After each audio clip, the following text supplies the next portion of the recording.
Sportscaster Chronicles. Again, my name is John Lewis, coming from our studios in New York City, and we are speaking with our very special guest, Don Criqui. Don,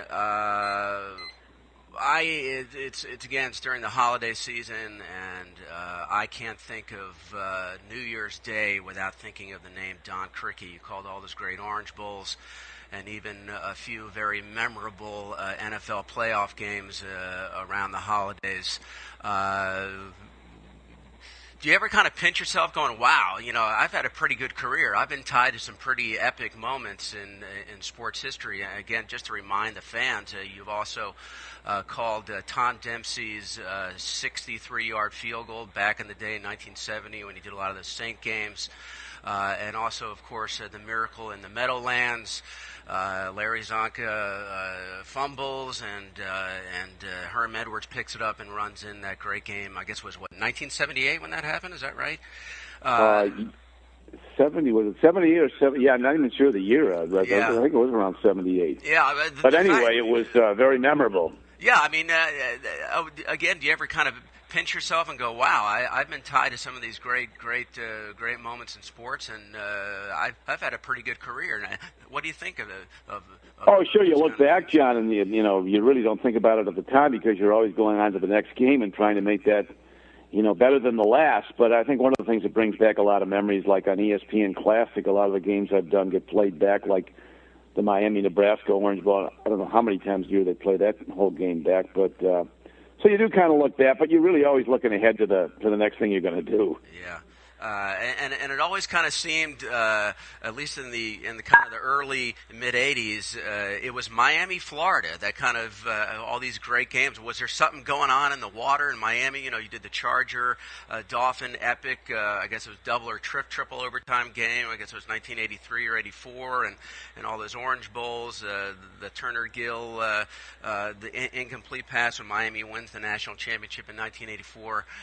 Miami kind of came a second home for you, didn't it, almost? Yeah, well, all those great Orange Bowls, of course. At that time, the Orange Bowl had a relationship with it was then the Big 8. It's now the Big 12. So you had either Oklahoma or Nebraska coming every year, and usually one of them was number one. I mean, it was unbelievable. Or playing for the national championship, and then they'd invite somebody that was equally contending for a championship. So you had a dream matchup virtually every Orange Bowl. It's unbelievable. Right. And, there's a lot of great, really have that Orange Bowl. I guess it's come down now. It's going to be apartments or something. But, boy, what memories I have of that place. Yeah. Actually, I think it's going to be the new Marlins baseball stadium. Oh, it is? Buffalo, New York, actually went to Notre Dame.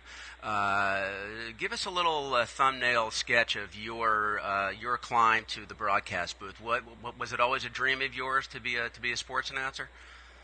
Well, it was something I always liked, and I got with going to Notre Dame. They have a great communications school and a very good student-run and operated radio station, which I got on. That was really a very big break to get on there. And, a lot of people of note have come out of there, from, Regis Philbin to Phil Donahue. I couldn't tell you all of them. But so that was a very good break because I got to do Notre Dame games as an undergraduate, primarily basketball. The football games were all on network radio, right. Network television.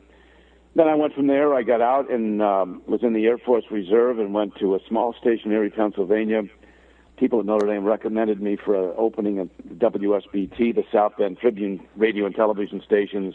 Tremendous station, tremendous break. Less than a year after I was out of school, I was back in South Bend as sports director there, and I was there 2 years. And then Frank Gifford actually brought me to New York. Really? As like the guy did interviews and that for Channel 2. Yeah, and then I off really a tape of the Notre Dame Bradley basketball game, I got the New York Knicks on radio and television one year, and off of that I got the NFL. And 43 seasons later, here I am. Wow. Who were some of your favorites growing up? Who did you want to say emulate, or who did you really kind of enjoy listening to or watching when you were a kid? Well, I would say in Buffalo, listening to Mel Allen do Yankee baseball was very significant. I thought Chris Schenkel was a tremendous all-around broadcaster, and In fact, he led a lot to my coming to New York because he had a radio show called Worldwide Sports, a 15-minute nightly radio sports show. And I sent him a lot of feeds and interviews with like Ara Parsegian and Notre Dame football, and they liked that at CBS and called me in for the audition when Frank Gifford hired me. But so many of them, there's so many good broadcasters out there. I mean, a lot of them people don't know nationally, but I heard a lot of great broadcasters in the Midwest doing Big Ten. There's just a lot of guys out there. They're very good at it, but liked where they were in a local setting, and that's where they stayed. Yeah, and I think one of those guys that you're probably referring to is he was a New York guy, but worked a lot in Buffalo. It was a guy named Bill Mazer. Bill Mazer, I listened to, absolutely. He was very significant in, my learning the basic rudiments of play-by-play. Thought he was a very good play-by-play announcer doing college basketball in Buffalo. Learned a lot from Bill, and you try to take from the best, and improve on it. Yeah.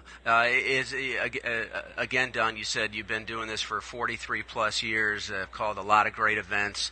Is there one thing that you wish you can still do, or have you pretty much done everything that you set out to do as a broadcaster? Well, you keep going to the next event, being as enthusiastic about it as anyone you've ever done. Next thing I do will be college basketball game on CBS, Gonzaga in Illinois. Just did an NFL game last week and be doing college basketball the week after this. Also, so you really, that's a poor way to go, starting looking back and saying, geez, I've done it all. That doesn't work for me. Yeah, well, we're glad that you're still in the booth, and it's been great talking to you, Don. Thanks for a couple minutes, and we'll check in down the road. That's our show for today, folks. Thanks for joining us here on Sportscaster Chronicles. And again, thanks to our special guest, Don Criqui, for jumping on board. My name is John Lewis, your host. Keep logging on to sportscasterchronicles.com for updates and new shows coming up. Until then, for Sportscaster Chronicles, this is John Lewis.